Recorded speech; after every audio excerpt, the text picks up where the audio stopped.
Dear student, जैसा कि हम सबको ज्ञात है कि कक्षा 12 की बोर्ड परीक्षाएं 7 फरवरी से होने जा रही हैं। इसके पहले अभी जनवरी में प्री बोर्ड परीक्षा भी है। इसके लिए हमको अपनी तैयारी को बेहतर करना चाहिए। इसी क्रम में हम कक्षा 12 के बोर्ड परीक्षा के पुराने प्रश्न पत्रों का डिस्कस कर रहे हैं। इसमें हमने इसके पहले राजनीति विज्ञान, समाजशास्त्र के कुछ पेपर डिस्कस किए हैं, जिनकी प्लेलिस्ट बना दी गई है। आप चैनल पर जाकर देख सकते हैं। और आज हम 2025 के अर्थशास्त्र के प्रश्न पत्र को देखेंगे कि कैसे क्वेश्चन आए हैं और उनका स्तर क्या रहता है। हमको उसी प्रकार से 2026 की बोर्ड परीक्षा के लिए तैयारी करनी चाहिए। चलिए देखते हैं हम सही विकल्प प्रश्नों को। और पहला क्वेश्चन है कि बुनियादी आर्थिक समस्या जिसका समाधान करना पड़ता है वह है असीमित मानवीय आवश्यकताएं, सीमित आवश्यकताएं एवं असीमित संसाधन, असीमित आवश्यकताएं एवं दुर्लभ संसाधन, सीमित आवश्यकताएं एवं सीमित संसाधन। तो इसका उत्तर क्या हो जाएगा? बुनियादी आर्थिक समस्या जिसका समाधान करना पड़ता है वह है असीमित मानवीय आवश्यकताएं। भाई, मनुष्यों की जो बेसिक ज़रूरतें हैं उनका समाधान करना पड़ता है।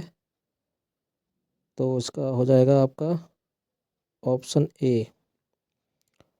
दूसरा क्वेश्चन है विलासिता की वस्तुओं की मांग की लोच होती है।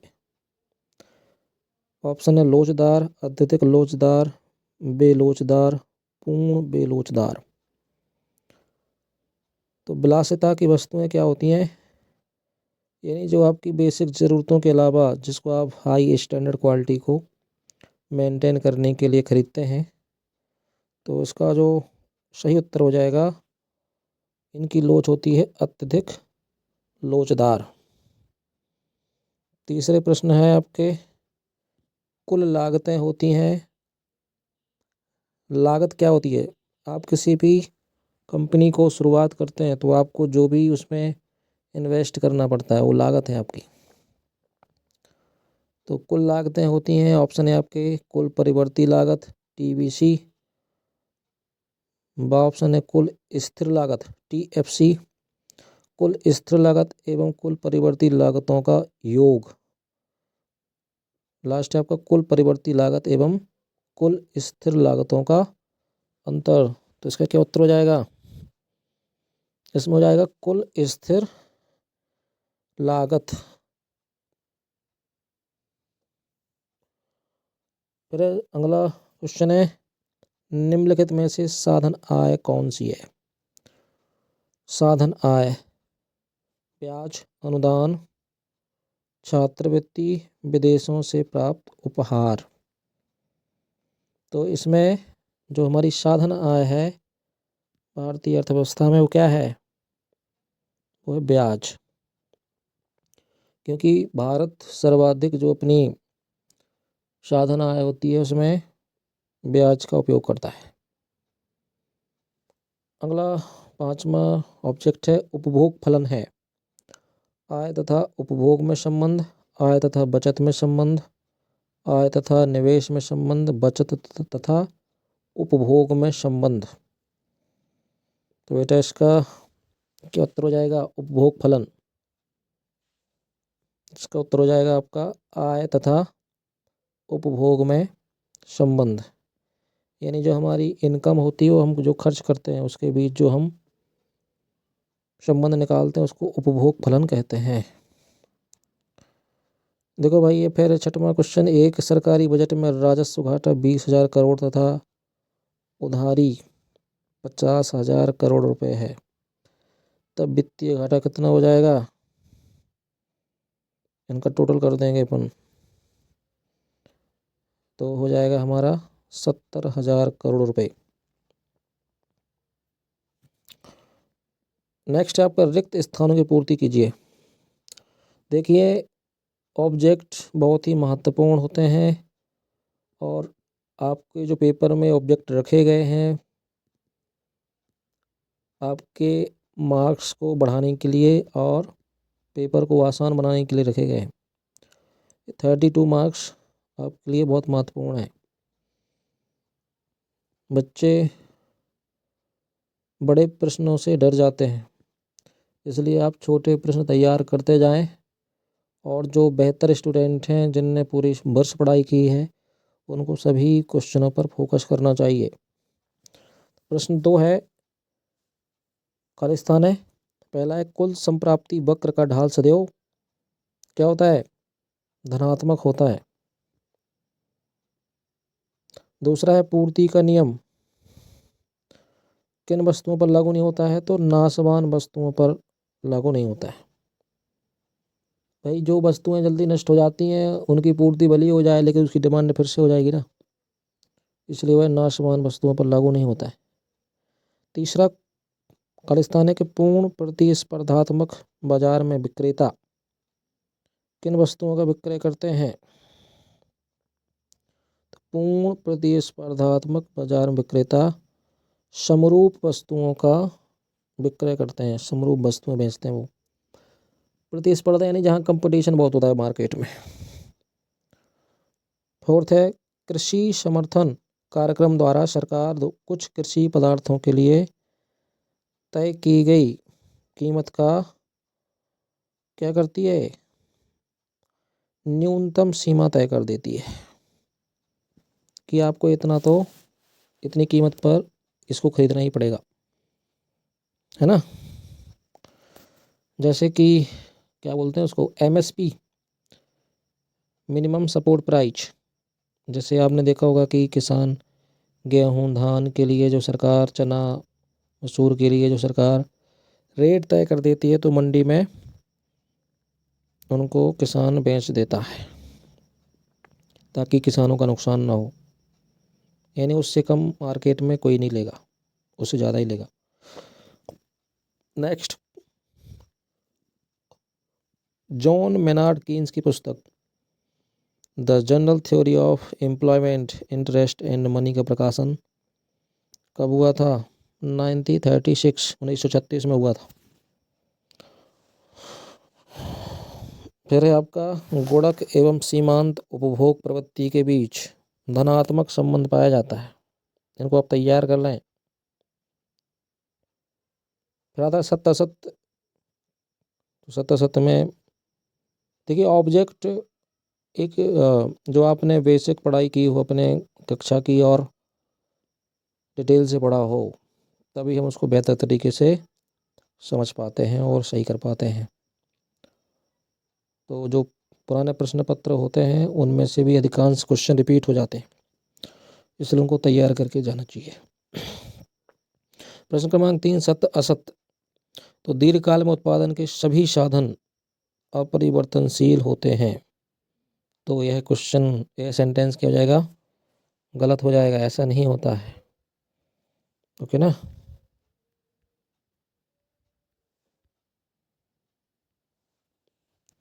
दीर्घकाल में उत्पादन के सभी साधन परिवर्तन होते रहते हैं ना। फिर आपका, संतुलन की स्थिति में फर्म अधिकतम लाभ प्राप्त कर सकती है। तो यह कथन सत्य हो जाएगा। तीसरा है, उपभोग व्यय बराबर स्वतंत्र उपभोग प्लस प्रेरित उपभोग। तो यह भी क्या हो जाएगा? सत्य हो जाएगा कि उपभोग व्यय बराबर क्या होता है? स्वतंत्र उपभोग प्लस प्रेरित उपभोग। फिर है आपका, अतिरिक्त मांग की स्थिति में सुधार के लिए सरकारी व्यय में वृद्धि करना चाहिए। तो अतिरिक्त मांग की स्थिति में सुधार के लिए सरकारी व्यय में वृद्धि करनी चाहिए। एक कथन क्या हो जाएगा? असत्य हो जाएगा।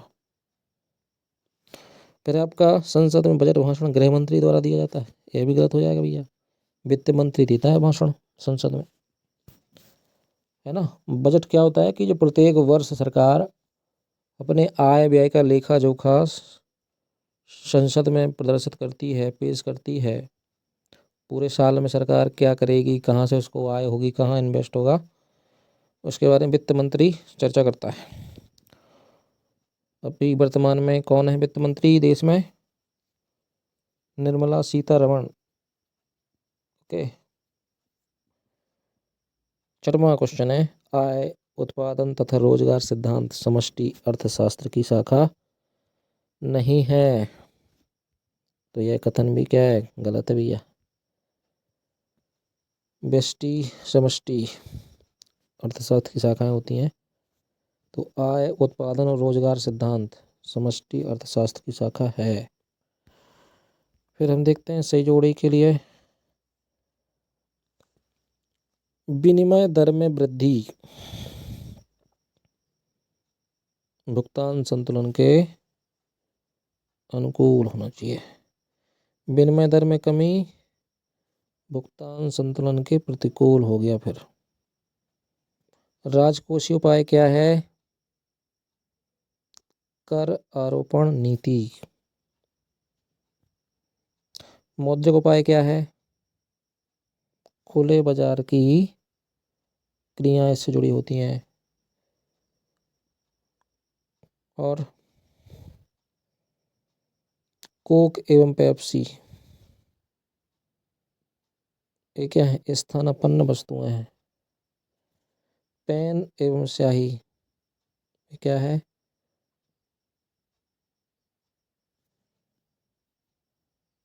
पूरक वस्तुएं हैं। ओके। मोटे अनाज क्या है? मोटे अनाज गिफिन वस्तुएं। ओके। सही जोड़ियां आप लोग ऐसे मत में लाना, वहां पर पेपर में सामने सामने लिखना पड़ता है। जिसका जो भी ऑप्शन होगा उसके सामने लिखना पड़ता है। प्रश्न क्रमांक 5 है, एक वाक्य में उत्तर लिखिए। अल्पकाल में फर्म की पूर्ति का वक्र किस प्रकार का होता है? तो ऊपर की ओर ढलान वाला वक्र होता है। फिर किस वर्ष में अमेरिका एवं यूरोप के देश महामंदी से प्रभावित हुए?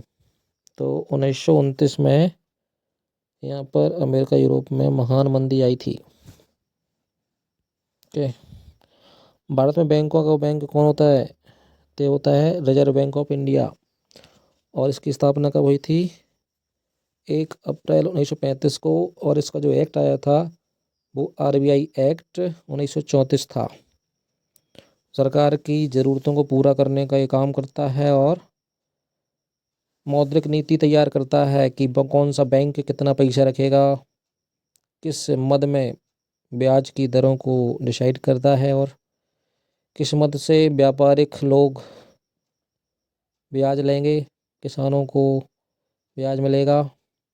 और यह बैंकों को भी पैसे उपलब्ध कराता है। फिर है आपका प्रभावपूर्ण मांग की अवधारणा किसने दी? प्रभावपूर्ण मांग की अवधारणा दी है प्रोफेसर कीन्स। ओके। 5वां है, प्रतिरक्षा व्यय किस प्रकार का व्यय माना जाता है? एक माना जाता है गैर योजनाकृत व्यय। 6वां है, एक देश की मुद्रा का दूसरे देश की मुद्रा में व्यक्त मूल्य क्या कहलाता है? ये कहलाता है विदेशी विनिमय दर।